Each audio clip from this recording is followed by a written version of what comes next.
Nick here from Tabletop Duo, and today we're going to be talking about Bloodborne and which expansions should you buy in case you are already gone through all the content in the base game and you want to have more. So we're going to be going through a series of expansions, my recommendations, and also some pictures from the unboxing and the review videos we did before. And if you're new to Tabletop Duo, we do unboxing, review, and how to play videos of your favorite board games. And sometimes we also do video game collector's editions unboxing and how to play videos. So if you're new to the channel, welcome and consider subscribing so you can receive the latest updates whenever a new video comes up. Alright, so I'm imagining you already played Bloodborne and a few of the base campaigns, and you have also played with the 4 hunters that come in the base game. So the first expansion I would recommend you buying is the Forbidden Woods expansion. You have 2 new campaigns, and those campaigns are quite interesting. You have a lot of variety in terms of side quests that you can go through. They are a little bit different from the ones you see in the base game. You also have 12 new tiles, which is cool because I guess by the time you want to buy the expansions, you are seeing the same tiles that you have in the vanilla game all the time, and this will bring you a good mix with new tiles. They are very interesting. You have some unique ones that have very cool mechanics. You also have 5 new enemies that are pretty cool.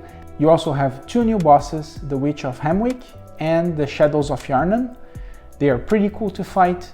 You also have an introduction campaign where you can play as you're playing the base game, so it will create some variation even if you want to play just one of the 4 base campaigns that come with the game. I would also recommend this expansion to be bought first because it's a limited print edition. So in the future you might find them at more expensive prices and you're gonna have to go look at eBay and so on. Also, you can find the link for the review and the unboxing on the link you can see above. So now let's imagine you already got the Forbidden Woods. The next choice for me, the natural choice for me, would be getting the Chalice Dungeon expansion. Why? Because the Chalice Dungeon adds 4 new hunter miniatures with 4 new trick weapons, so it will create more variation on your playthrough. I imagine by the time you are playing this expansion, you already play super well with the other 4 hunters that come in the base game, so this will create more variations and new ways you can engage enemies with those trick weapons.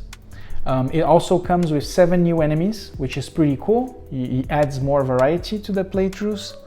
You have new tiles and the Chalice Dungeon mode, which is essentially a random dungeon that you create. You can also use enemies from other expansions and the base game on the Chalice Dungeon, and that will make basically every time you play a Chalice Dungeon different and unique. The Chalice Dungeon also comes with 12 new tiles, and you have also 5 new bosses, which is pretty cool. It will add a lot into your gameplay.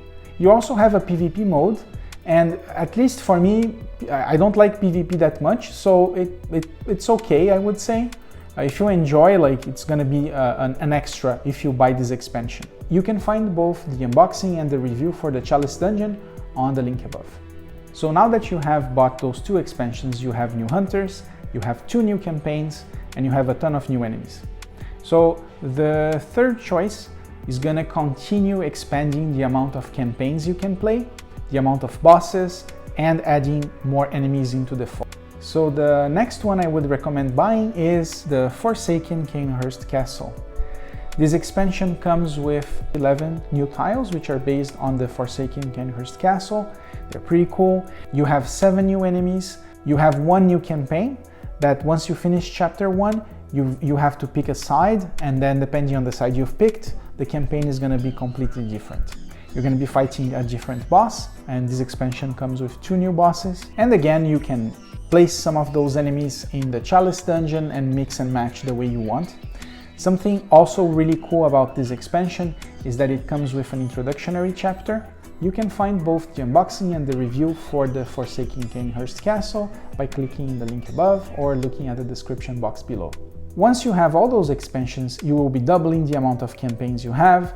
You also double the number of hunters you can play, and you more than double the amount of enemies that you can fight in the game.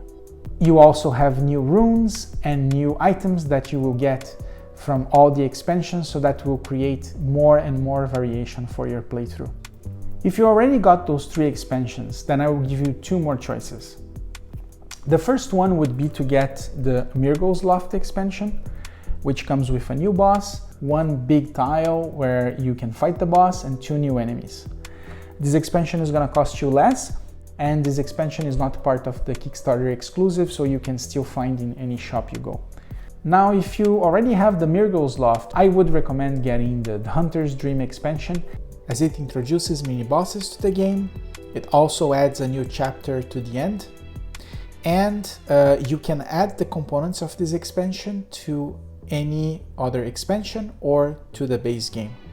It also includes legendary enemies like Gehrman, the First Hunter, and also the Moon Presence. So I hope this video has helped you in choosing which one you will pick. So you will see that I haven't picked any expansion that you cannot find on stores. There are a couple of other expansions that you can find that were sold as Kickstarter exclusives, but I didn't want to put them here because they're gonna be harder and harder to find and super expensive. Later on, I might do a video about those ones, but for now I think it's good to give options that you can actually buy at reasonable prices. Alright, so I hope we have given you enough answers so you can choose which expansions you want to buy. Let me know in the comments which expansions you have and which ones you are planning to get. So thanks for watching and see you next time.